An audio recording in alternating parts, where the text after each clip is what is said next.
Well, those wacky Christians are at it again. After Labrys in Greece celebrated Thargelia, guess who came to ruin dinner? Great muses will rise and sing praises of the gods.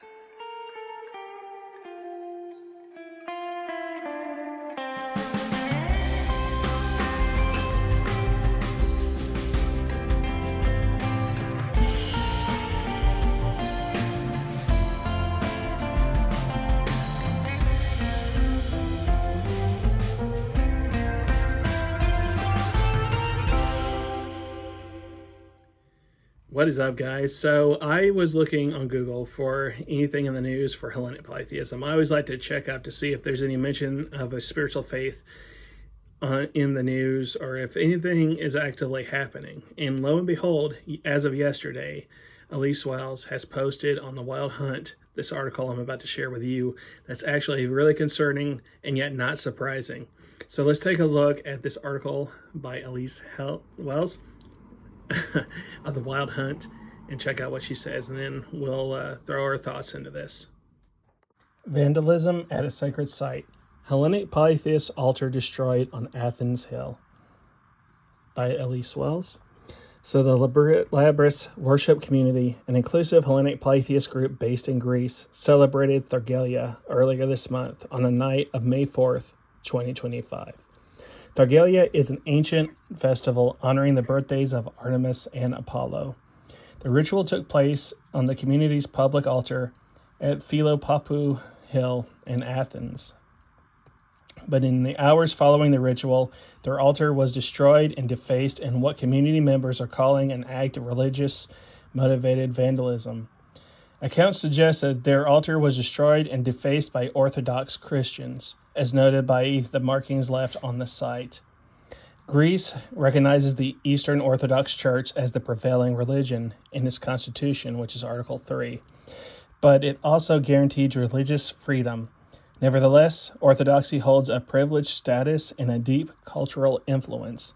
It is not technically a state religion in the same way as in the countries with official theocracies. Polls show that 98% of Greek citizens are registered as Greek Orthodox, according to the Pew Research Center's latest polls.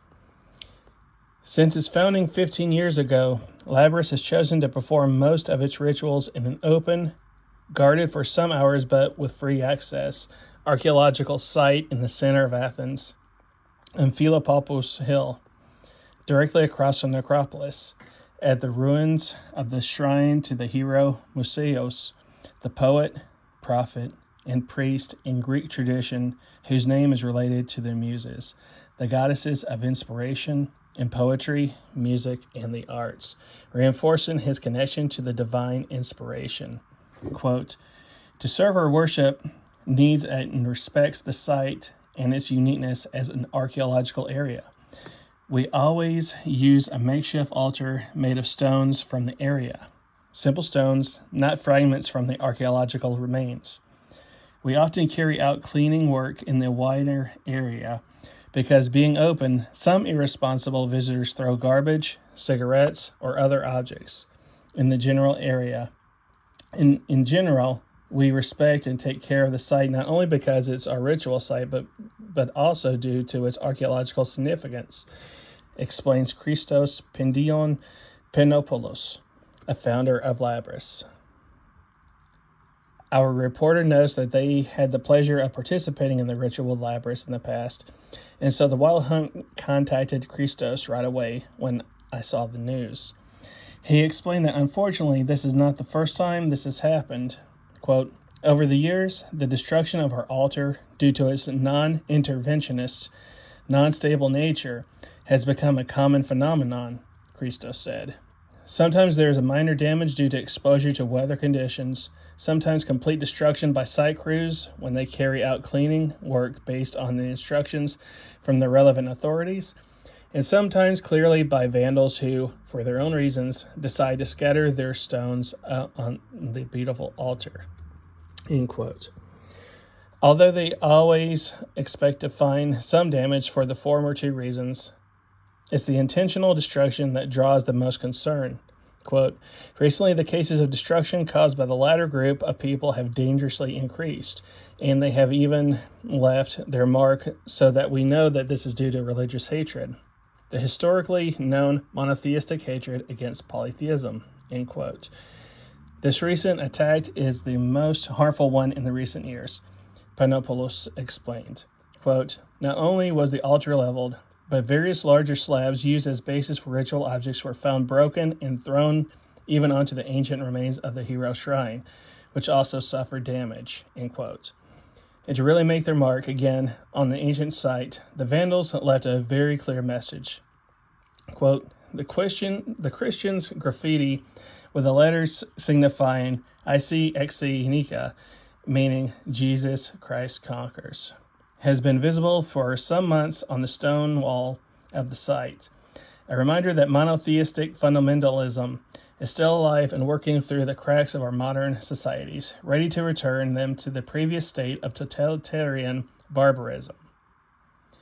Despite this clear opposition, it does not deter Labrys from gathering, quote, as always, we rebuilt our altar and carried on with our ritual, the above act being a reminder to all participants during the Katharmos prayers of Thargelia that ritual cleansing wasn't by some vice a main part of the many festivals, but because in human history we always have to face the various katharmata that spread their miasma.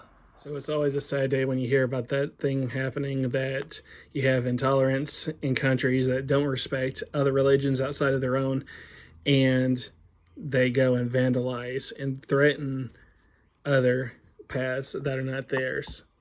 So no, it's always a sign to me that this could happen anywhere. If it happens in Greece, it can happen to America, in any other country. Obviously, I live in America, so that's why it's relevant to me.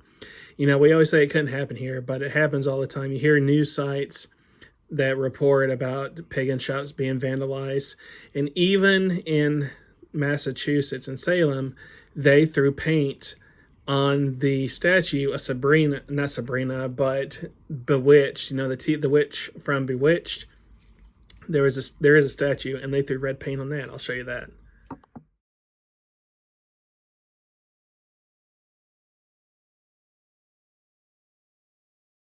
Samantha, not Sabrina. You know, I'm young, so I think of Sabrina the Teenage Witch when I think of TV witches. That's funny. But yeah, Samantha. But luckily, good news is that has been cleaned up since then. And then what hits me more recently and locally are the Georgia Guidestones.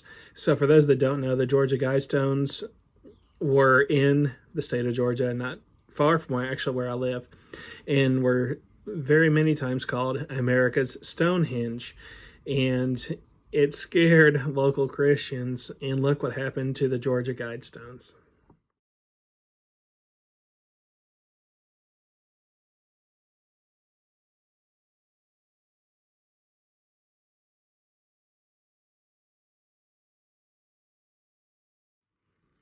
And so, moral of the story is that very sad news, but you have to rebuild. We rebuild, as they say. So I thought I'd share this because I thought this was an interesting article from Elise. And again, she has a YouTube page as well. I'm going to go ahead and put her in her YouTube page in this description as well, so you guys can check out her YouTube page. And so, sad news, but we will rebuild, as they say. Anyway, guys, I just thought you guys should know, because, you know, we're in the 21st century, and what's really changed.